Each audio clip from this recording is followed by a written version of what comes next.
Hello दोस्तों, मैं शशिकांत चौहान आप लोगों का स्वागत करता हूं अपने यूट्यूब चैनल टॉप एडू पे। और आज हम लोग देखेंगे 14 दिसंबर 2023 के इंपॉर्टेंट करंट अफेयर्स। और सबसे पहले आप इस चैनल को सब्सक्राइब करना और बेल आइकन को हिट करना ना भूलें। तो आज के इंपॉर्टेंट करंट अफेयर्स में हम लोग सबसे पहला क्वेश्चन देखते हैं, यूनिवर्सल हेल्थ कवरेज डे कब मनाया जाता है। तो आपके सामने ऑप्शन है 12 दिसंबर, 13 दिसंबर, 9 दिसंबर और 10 दिसंबर। तो इसका सही आंसर होगा 12 दिसंबर को हर साल यूनिवर्सल हेल्थ कवरेज डे मनाया जाता है। और इसमें से एक ऑप्शन है 10 दिसंबर, ये इंपॉर्टेंट क्वेश्चन है। और इस दिन को हर साल इंटरनेशनल ह्यूमन राइट्स डे यानी अंतर्राष्ट्रीय मानव अधिकार दिवस मनाते हैं। ठीक है, याद रखिएगा। और मानव अधिकार के संरक्षण के लिए अंतर्राष्ट्रीय स्तर पे जो संगठन काम करती है उसका नाम है यूएनएचआरसी। यूएनएचआरसी यानी United Nations human right commission. और इसका सही इसका हेडक्वार्टर अगर बात की जाए तो इसका हेडक्वार्टर जेनेवा में है। और जेनेवा आप लोग जानते ही हैं कि ये स्विट्जरलैंड में स्थित है, स्विट्जरलैंड का शहर है, लेकिन ये राजधानी नहीं है। स्विट्जरलैंड की अगर राजधानी की बात करें तो स्विट्जरलैंड की राजधानी जो होती है वो बर्न होती है, याद रखिएगा। तो यूएनएचआरसी का हेडक्वार्टर जेनेवा में है और जेनेवा में सबसे ज़्यादा हेडक्वार्टर पाए जाते हैं, इसलिए जेनेवा को हेडक्वार्टर्स ऑफ हेडक्वार्टर भी कहते हैं। हेडक्वार्टर्स ऑफ हेडक्वार्टर भी कहते हैं, यानी मुख्यालयों का मुख्यालय भी कहते हैं। अगर राष्ट्रीय स्तर पे मानवाधिकार के संरक्षण की बात करें तो इसको प्रोटेक्ट करने के लिए, मानवाधिकार को प्रोटेक्ट करने के लिए राष्ट्रीय स्तर पे जो कमीशन काम करती है उसको हम एनएचआरसी कहते हैं। और एनएचआरसी की बात करें तो इसका पूरा नाम है नेशनल ह्यूमन राइट कमीशन यानी राष्ट्रीय मानवाधिकार आयोग। और इस आयोग की स्थापना 12 अक्टूबर 1993 को हुई थी। ये कभी कभी क्वेश्चन पूछ लेता है कि कब स्थापना हुई थी एनएचआरसी की। तो इसका सही आंसर होगा 12 अक्टूबर 1993। अरुण कुमार मिश्रा इस समय इसके चेयरमैन हैं एनएचआरसी के। अगला क्वेश्चन देखते हैं, राजस्थान के नए मुख्यमंत्री किसे चुना गया है। तो राजस्थान की अगर बात करें तो राजस्थान में अभी हाल ही में इलेक्शन हुआ है और इस इलेक्शन में बीजेपी की जीत हुई है और नए मुख्यमंत्री के तौर पर भजन लाल शर्मा को बनाया गया है। और भजन लाल शर्मा का नाम प्रपोज किया गया है वसुंधरा राजे। और वसुंधरा राजे पूर्व मुख्यमंत्री रही हैं राजस्थान की। और इनके पहले नाम आ रहा था कि बालकनाथ को बनाया जाएगा, श्री बालकनाथ को, लेकिन वसुंधरा राजे की रिकमेंडेशन से भजनलाल शर्मा को राजस्थान का नया मुख्यमंत्री चुना गया है।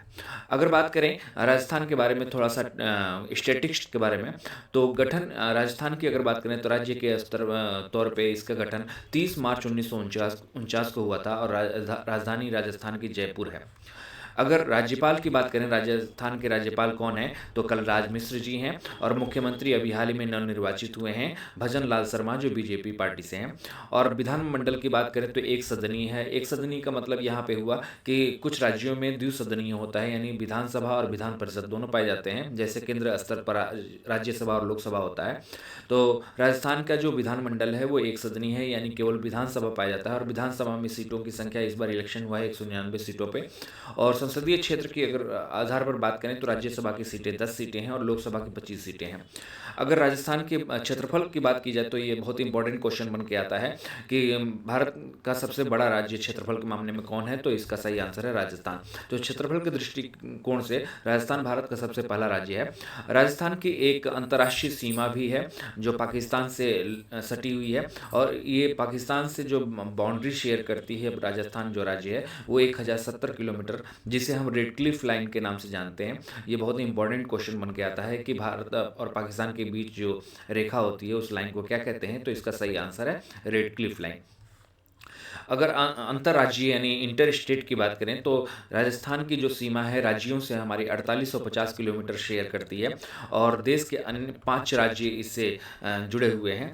दक्षिण पश्चिम में बात करें तो गुजरात स्थित है। राजस्थान के दक्षिण पूर्व में बात करें तो मध्य प्रदेश स्थित है। उत्तर में बात करें तो पंजाब भारत स्थित है। और उत्तर पूर्व में बात करें तो उत्तर प्रदेश और हरियाणा स्थित है। ठीक है, तो 5 राज्य इसके नियरेस्ट हैं, पड़ोसी राज्य हैं। और 2011 के जनगणना के अनुसार राजस्थान की साक्षरता दर 66.1% है। अगर बात करें कुछ इंपॉर्टेंट प्लेसेस की, तो विश्व की पुरातन श्रेणी में प्रमुख अरावली श्रेणी राजस्थान की एकमात्र पर्वत श्रेणी है जो बहुत पुरानी है विश्व स्तर पर। और पर्यटन के दृष्टिकोण से बात करें तो माउंट आबू एक बहुत बढ़िया पर्यटन स्थल है, राजस्थान का बहुत इंपॉर्टेंट है। और विश्व विख्यात दिलवाड़ा मंदिर भी कहाँ पे स्थित है, तो राजस्थान में है। तो ये कभी कभी क्वेश्चन पूछ देता है कि माउंट आबू किस राज्य में स्थित है, तो राजस्थान में। दिलवाड़ा मंदिर कहाँ पे स्थित है, तो राजस्थान में। और अरावली पर्वत किस राज्य में स्थित है, तो राजस्थान में। ये विश्व की सबसे पुरानी पर्वत श्रेणी है, तो ये भी क्वेश्चन पूछा जाता है। हिमालय तो नया पर्वत श्रेणी है। अगला क्वेश्चन देखते हैं, किस सरकारी विभाग ने पीएम जनमन योजना शुरू किया है? तो इस पीएम जनमन योजना शुरू करने वाला जो मंत्रालय है वो है जनजातीय कार्य मंत्रालय, इंग्लिश में कहें तो मिनिस्ट्री ऑफ ट्राइबल अफेयर्स। ठीक है, इसके द्वारा ट्राइबल्स के कल्याण के लिए यानी जनजातीय कल्याण के लिए ये एक योजना चलाई गई है सरकार के द्वारा। अगर बात करें जनजातीय समुदायों की अनूठी चुनौतियों यानी उनके जो फेस करते हैं, प्रॉब्लम्स फेस करते हैं, उनके उज्जवल भविष्य के लिए और बुनियादी ढांचे के लिए, बेसिक नीड्स और इंफ्रास्ट्रक्चर के लिए जनजातीय मामलों के मंत्रालय के द्वारा ये प्रधानमंत्री यानी पीएम जनजाति आदिवासी यानी जन और महाअभियान यानी मन, तो इस तरह से पीएम जनमन का योजना शुरू किया गया है ट्राइबल अफेयर्स मिनिस्ट्री के द्वारा और इस पर लगभग 24,100 करोड़ रुपए खर्च किए जाएंगे। अगला क्वेश्चन है, पद्म पानी लाइफ टाइम अचीवमेंट अवार्ड से किसे सम्मानित किया जाएगा? तो आपके सामने ऑप्शन है अमिताभ बच्चन, जावेद अख्तर, आशा भोसले और रजनीकांत, और इसका सही आंसर है जावेद अख्तर को नॉमिनेट किया गया है पद्म पानी लाइफ टाइम अचीवमेंट अवार्ड के लिए। इसके बारे में थोड़ा सा डिटेल देखते हैं। तो अजंता इस Padmapani life time achievement award जो दी जाएगी वो कौन से फिल्म फेस्टिवल के अंतर्गत दी जाएगी? तो अजंता एलोरा फिल्म फेस्टिवल के अंतर्गत दी जाएगी। और किसको दिया जा रहा है? जावेद अख्तर को। ये क्या हैं? गीतकार और पटकथा लेखक हैं और इनकी जो रचनाएँ हैं या इनकी जो लिखी हुई फिल्में बनी हैं जो सुपरहिट रही हैं, जंजीर, दीवार, शोले, डॉन, काला पत्थर और मिस्टर इंडिया, बहुत सारी फिल्मों में इन्होंने स्टोरी लिखी है और गाने लिखे हैं। और इस समारोह का आयोजन जो है अजंता एलोरा फिल्म फेस्टिवल का आयोजन 3 जनवरी 2024 को होगा। कहाँ पे होगा? छत्रपति संभाजी नगर के एमजीएम विश्वविद्यालय में होगा। अगर बात करें छत्रपति संभाजी नगर, ये कहाँ पे स्थित है? तो ये महाराष्ट्र में स्थित है और ये पहले छत्रपति संभाजी नगर का नाम औरंगाबाद हुआ करता था, यानी औरंगाबाद का नाम चेंज करके क्या कर दिया गया? छत्रपति संभाजी नगर कर दिया गया। ये बहुत इंपॉर्टेंट क्वेश्चन है, पूछा जा सकता है एग्जाम में। अगला क्वेश्चन देखते हैं, इंटरनेशनल एंटी करप्शन चैंपियंस के रूप में किसे नामित किया गया है? तो इस आपके सामने ऑप्शन है निखिल डे, प्रीति देसाई, या कमेंट बॉक्स में इसका आंसर दे सकते हैं इंदिरा नुई और विक्रम सिन्हा। तो इसका सही आंसर है निखिल डे को इंटरनेशनल एंटी करप्शन चैंपियंस के रूप में नामित किया गया है। और ये अवार्ड कौन देता है? तो ये अवार्ड दी जाती है अमेरिकी गवर्नमेंट के द्वारा, अमेरिका के द्वारा दी जाती है और अंतर्राष्ट्रीय भ्रष्टाचार विरोधी चैंपियन के नाम पर दी जाती है। और 2023 के जो इस अवार्ड को दिया गया है चैंपियंस के तौर पर वो निखिल डे हैं और ये भारतीय कार्यकर्ता हैं।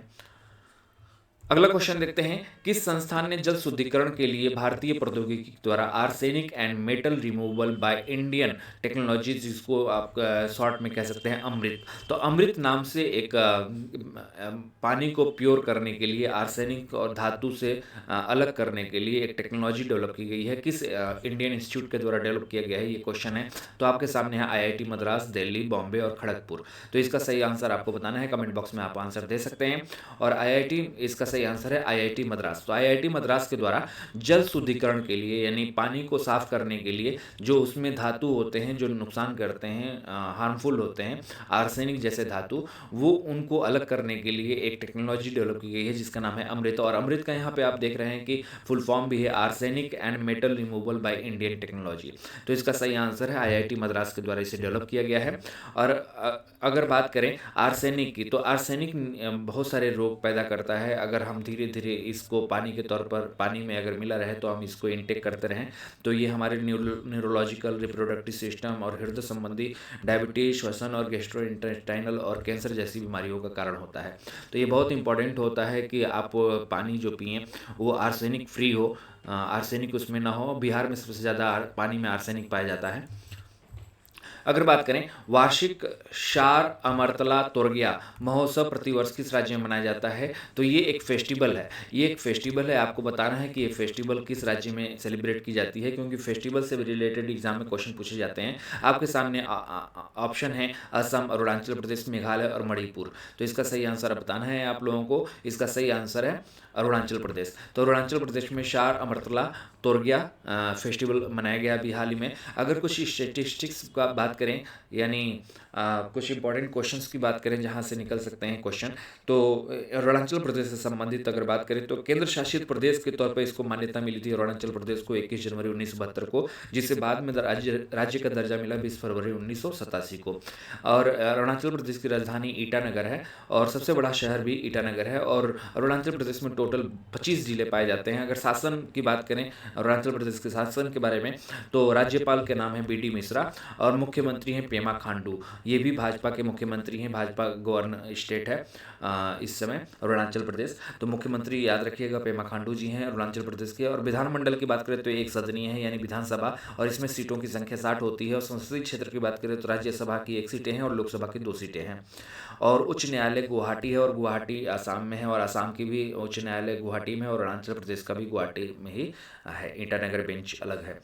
अरुणाचल प्रदेश के मुख्यमंत्री पेमा खांडू ने 11 दिसंबर को पश्चिम कामेंग जिले में अरुणाचल प्रदेश, असम और भूटान के मिलने वाले एक कॉमन प्लेटफॉर्म है, वहाँ पे इस बालेमू जगह है, वहाँ पे इस फेस्टिवल को सेलिब्रेट किया गया है, जिसका नाम है शार अमरतला तोरग्या।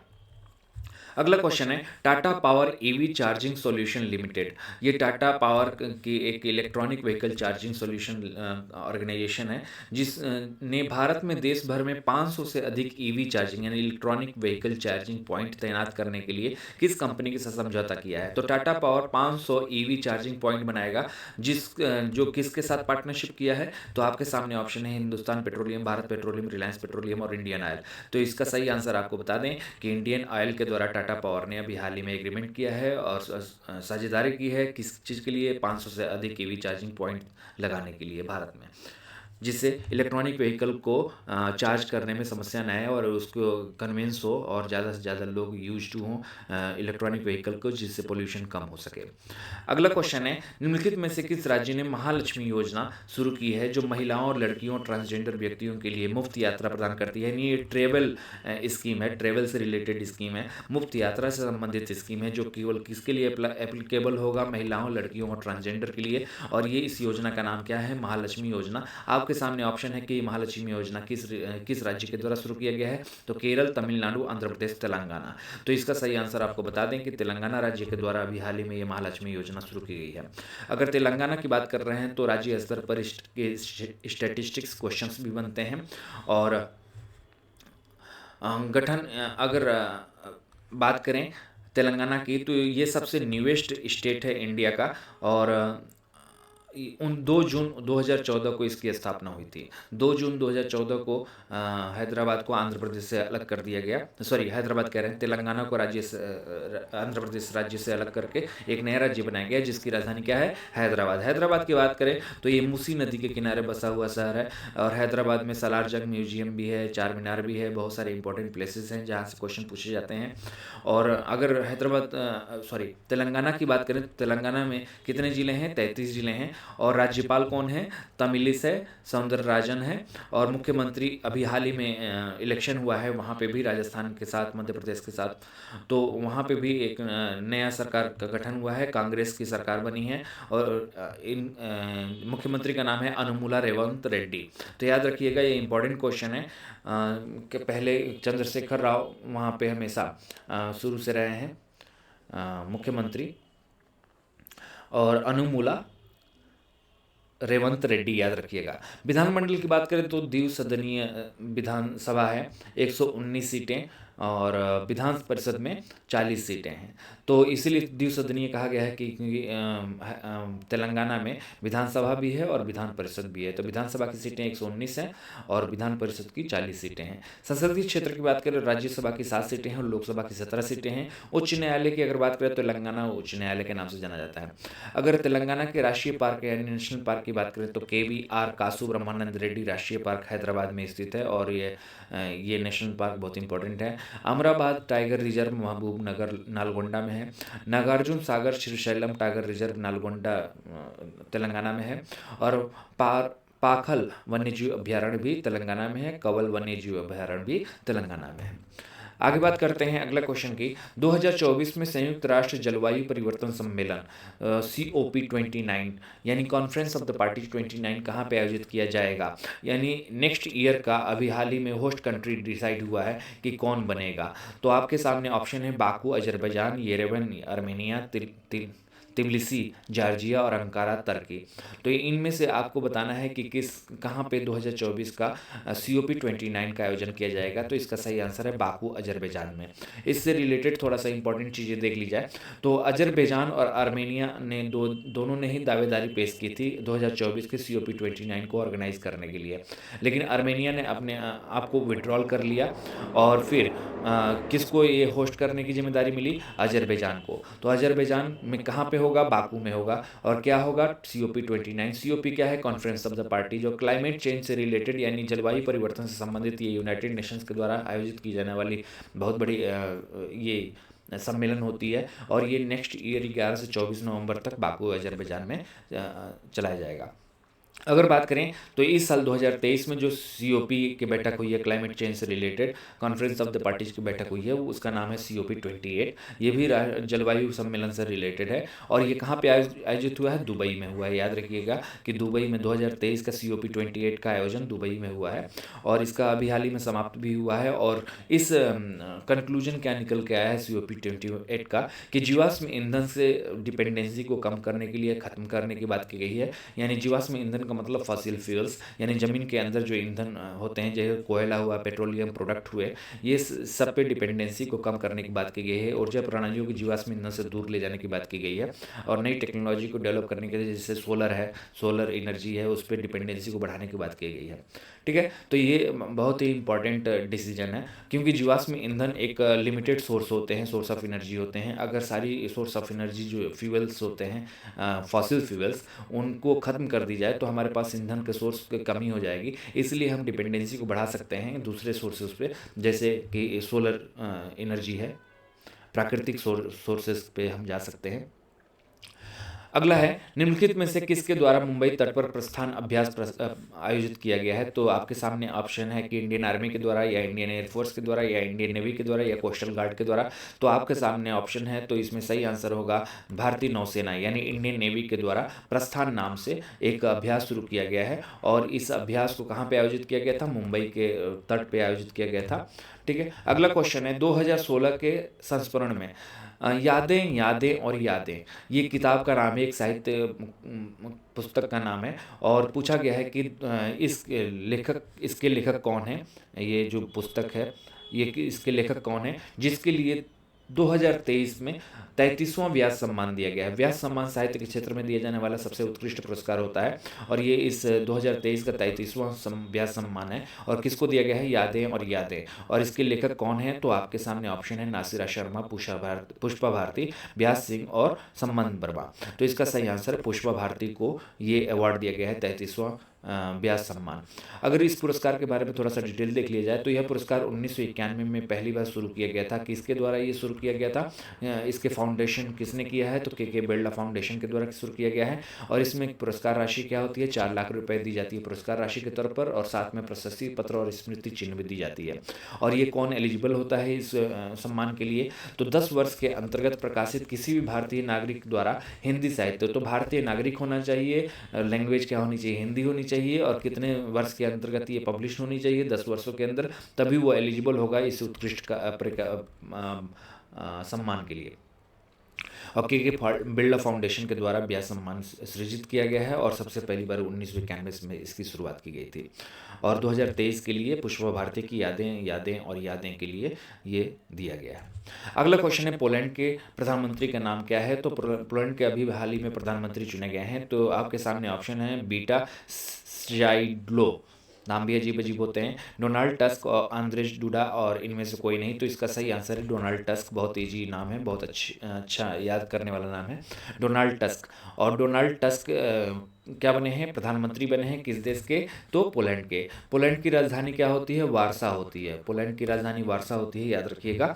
अगला क्वेश्चन है, संयुक्त सैन्य अभ्यास विनवैक्स। विनवैक्स अभी हाल ही में आयोजित किया गया है, ये किस देश के साथ ये विनवैक्स आयोजित किया गया है। तो विनवैक्स बहुत इंपॉर्टेंट है, ये क्वेश्चन आ सकता है एग्जाम में, एक एक्सरसाइज है। तो इसका सही आंसर है, आपके सामने ऑप्शन है फ्रांस, वियतनाम, मलेशिया और मंगोलिया। तो आपके सामने ऑप्शन में से सही आंसर है विनवैक्स, क्योंकि विन जो है वियतनाम से लिया गया है, वियतनाम से लिया गया है, ठीक है। और बी ए भारत, भारत और एक से एक्सरसाइज, ठीक है।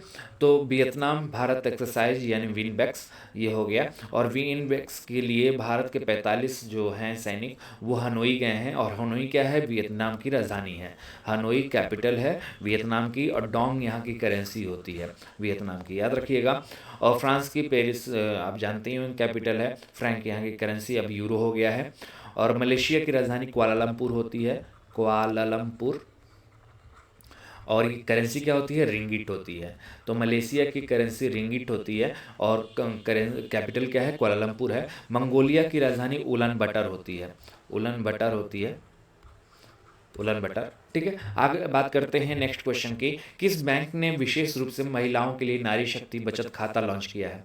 तो किस बैंक ने स्पेशली महिलाओं के लिए नारी शक्ति बचत खाता लॉन्च किया है, नारी शक्ति बचत खाता लॉन्च किया है, ये क्वेश्चन पूछा जा सकता है। तो आपके सामने है भारतीय state bank, HDFC bank, bank of India और एक्सिस बैंक। तो इसका सही आंसर है बैंक ऑफ इंडिया के द्वारा महिलाओं के लिए नारी शक्ति बचत खाता शुरू किया गया है। अगर स्टेट बैंक की बात करें तो भारत का सबसे बड़ा बैंक है, और क्रेडिट कार्ड के मामले में सबसे ज़्यादा प्रोवाइड करने वाला बैंक है HDFC बैंक। और बैंक ऑफ इंडिया की बात करें तो बैंक ऑफ इंडिया के हेडक्वार्टर मुंबई में है, और ये भारत का सबसे पहला बैंक है जिसने फॉरेन ब्रांच ओपन किया था। भारत का सबसे पहला बैंक जो फॉरेन ब्रांच ओपन किया था, कहाँ पे, लंदन में, लंदन में ओपन किया था। कब, 1946 में। 1946 में लंदन में फॉरेन ब्रांच ओपन करने वाला भारत का सबसे पहला बैंक कौन सा है, बैंक ऑफ इंडिया। चीन में सबसे पहला ब्रांच ओपन करने वाला भारतीय बैंक कौन सा है, भारतीय स्टेट बैंक, ठीक है। एक्सिस बैंक का भी हेडक्वार्टर मुंबई में है, HDFC बैंक का भी हेडक्वार्टर मुंबई में है। अगला क्वेश्चन देखते हैं, सियाचिन ऑपरेशनल पोस्ट पर तैनात होने वाली पहली महिला मेडिकल ऑफिसर कौन बनी है। तो इसका सही ऑप्शन आपको बताना है। तो इसका सही ऑप्शन है फातिमा वसीम, फातिमा वसीम। यहाँ मेडिकल ऑफिसर नहीं कह सकते हैं, महिला ऑफिसर कह सकते हैं, ठीक है। फातिमा वसीम क्या बनी है, सियाचिन की ऑपरेशन पोस्ट पर तैनात होने वाली पहली महिला। आप कंफ्यूज होंगे कि आप कुछ दिन पहले आप लोगों ने शिवा चौहान को भी सियाचिन में तैनात होने वाली पहली महिला सुने, गीतिका कौल को भी सियाचिन में तैनात होने वाली पहली महिला सुने, और अब फातिमा वसीम का नाम सुन रहे हैं। तो इन तीनों में अंतर क्या है, और ये तीनों ही अपने आप में क्यों पहली महिला हैं। तो ये एक चीज़ इन तीनों के बारे में अलग अलग देख लीजिएगा कि जो कैप्टन शिवा चौहान है, ये एक अधिकारी हैं किस कोर्स से, इलेक्ट्रॉनिक और मैकेनिकल इंजीनियर कोर्स से। और ये कहाँ पे तैनाती मिली है, सियाचिन के ग्लेशियर में। कौन से पोस्ट पे, कुमार पोस्ट पे। और ये कुमार पोस्ट पे सियाचिन ग्लेशियर में तैनात होने वाली पहली महिला अधिकारी बनी है। इंपॉर्टेंट है, कहाँ पे, सियाचिन ग्लेशियर में तैनात होने वाली पहली महिला अधिकारी। तो ये पहली महिला अधिकारी बनी है शिवा चौहान। अब बात आती है गीतिका कौल की, कैप्टन गीतिका कौल की। तो ये स्नो लिपर्ड ब्रिगेड से रिलेटेड है, और सियाचिन पर तैनात होने वाली ये पहली भारतीय सेना की पहली महिला मेडिकल ऑफिसर है, ठीक है। तो मेडिकल ऑफिसर के तौर पर देखा जाए, मेडिकल ऑफिसर के तौर पर देखा जाए तो ये पहली महिला है, ठीक है। अगर मेडिकल ऑफिसर पूछा जाए तो पहली महिला है। अगर केवल महिला अधिकारी पूछा जाए सियाचिन में तैनात होने वाली, तो कैप्टन शिवा चौहान है। अब बात आती है कि फातिमा वसीम सियाचिन की। तो फातिमा वसीम की अगर बात की जाए तो ये ऑपरेशनल पोस्ट पर, सियाचिन में ऑपरेशनल पोस्ट पर तैनात होने वाली पहला महिला अधिकारी है।